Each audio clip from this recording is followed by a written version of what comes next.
All right, now, I understand that there's some people who love the way the game is played now. Okay, and this is my thing. Like, we all love hamburgers. We all love pizza. You know what I'm saying? We all love ice cream. But we also know that too much of these things are bad for us. Now, when I was younger, I liked a good 140 to 138 double overtime thriller where both teams are making their shots. Maybe the defensive effort isn't the best at times. You saw players be able to do what they can do offensively. That's good. But for every one of those games, I wanted some nice, balanced scoring, balanced defensive effort, 108 or 104 to 99 victories. And every once in a while, I like to watch a good, you know, tenacious defensive struggle between two good defensive teams. I like the 81-79 final games. This might seem a little extreme to some people, but I used to like some of the late 90s final, 73-69 Miami over New York games. I like those games. I found it exciting to watch because it was like watching two defensive boxers going at it. You were able, first of all, when you have defense played on that level, you saw who the offensive stars were. You saw the players that were able to create their own shots. If you weren't able to create your own shot back then, that's why I was such an emphasis placed on that. If you weren't able to create your own shot, you weren't going to be a great scorer in that league.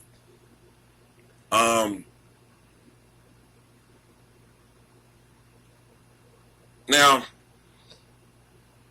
I put up a thumbnail. I do videos mostly from my phone now, so eventually I might go back to my computer and start uploading that way, but phone is just a lot more easier. But I put a thumbnail up showing how scoring, I emphasize, I think I highlighted 4 different years I wanted you to look at. So this is a small sample size, but so far this year, there have been 60 NBA games played. All right. And I highlighted this year, 2005, 2006 was like the first year after the last significant rule changes that were made to make it harder for defensive players to stop their opponents. Then I highlighted 2003, 2004, which is the year the Detroit Pistons won a title. And I highlighted 98, 99. Now, if you'll notice, so far this year, right, teams are averaging 112 points per game. Teams. The top team is averaging, I think, 132 points per game. That's the New Orleans Pelicans. 112 points per game. This is the highest average so far. It can change.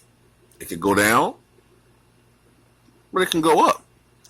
But right now, this is the most points per game the league has ever averaged since the 69-70 season. Since the days of Wilt Chamberlain, Jerry West, Willis Reed, Pete Maravich. Matter of fact, Pete wasn't even in the league yet. Abdul Jabbar, Oscar Robertson. In fact, all but 2 NBA teams, all but 2, are averaging over 100 points per game. All but 2. And then the bottom 2 teams are right there. Right there.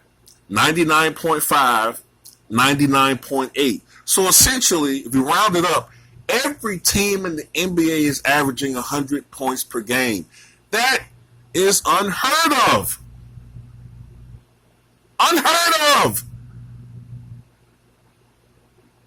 If you go back to 2005-2006 season,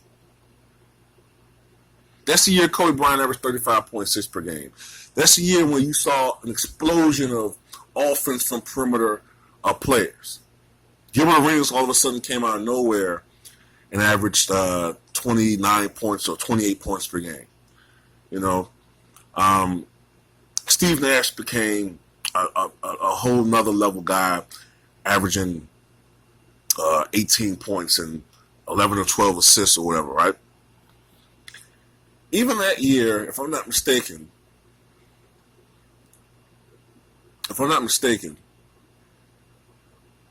I think only 4 teams averaged over 100 points per game. Only 4.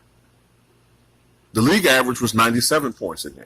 So since 2005-2006, when people were starting to note the scoring was going up then, since 2005-2006, the league average has gone up 15 points. 2003-2004, I think only 2 teams averaged 100 points per game. I'm going to go on a limb and say that they were probably the Mavericks and the Suns. I don't have the information directly in front of me, but I know it was 2 teams, and it probably was the Mavericks and the Suns. If you grew up watching basketball, you probably could guess that too. In 98-99, the abbreviated season, the 50-game season, which is the lowest scoring mark in NBA history, the league scoring title went to Allen Iverson, who averaged 26.8 points per game. Only 1 team averaged 100 points per game that year, and that was the Sacramento Kings, and they barely did it at 100.3 points per game. The NBA champion that year, the Spurs, averaged 93 points per game. Their opponent in the finals, the New York Knicks, averaged 86 points per game. And the Chicago Bulls only averaged, they were at the bottom of the league, they only averaged 82 points per game. If you have a franchise averaging 82 points a game now, that team would be, I guarantee you, that team will be out of existence by the end of this season. That's how much the league has changed. This is how much the league has changed, man. If you notice too, I don't know, with this screenshot that I had as a thumbnail, if you looked at it, or you can go out the video and look at it again, look at turnovers. I want you to look at 2 stats. I want you to look at turnovers, and I want you to look at steals. Notice how steals are down. Despite the fact that there are more possessions, steals are down. Why? Because defensive players can't apply the pressure that they once were able to do. You can't, like I said, you basically can't check. You really can't play physical anymore. So most of the steals that you see are deflections and passing lane steals. Also, another indication that defensive pressure has dropped, turnovers are down. Look at turnovers now, and look at turnovers back in the late 90s, early 2000s. They've dropped considerably. Why? Well, some smart asses will say, well, players have better handles.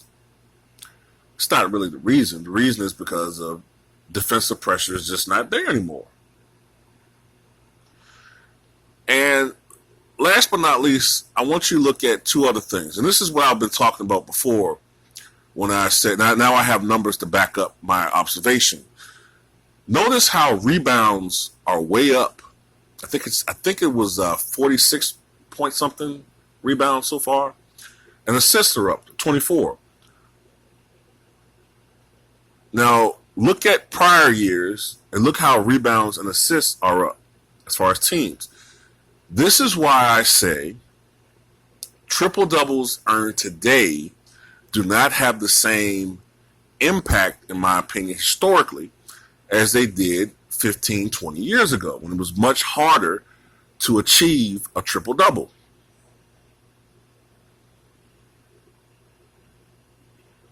I mean, the game is so different, man. When the Bulls won a title in 1998 over the Utah Jazz, 4-2, they averaged 88 points a game. The Bulls ain't winning shit today, averaging 88 points a game. Now, Michael Jordan didn't do every fucking thing, but Michael Jordan averaged 32 points a game in a series where his team averaged 88 points a game.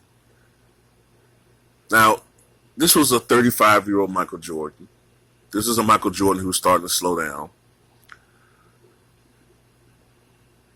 Now, take a prime Michael Jordan. Now, if you account for the fact that Michael Jordan was responsible for 36% of his team's offense in that series, take a prime Michael Jordan, one that's 27 years old, 28 years old, put him in today's NBA with the rule changes. Defensive players can't really pressure a guy like they once did with him. You can't hand check, not in the backcourt, not anywhere now. The lanes are pretty much wide open. You don't have the paint clogged up like you used to with post players. What do you think is going to happen?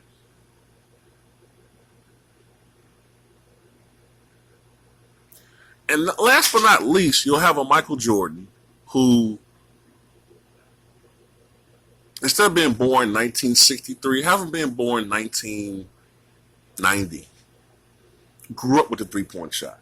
So take Michael Jordan of the late 80s, but give him a three-point shot. I guarantee you that not only would he average 45 points a game, and I know this sounds ridiculous, but given the right circumstances, and if he really wanted to, and he got the green light, I could see Wilt's 100 points being broken in this era by Jordan.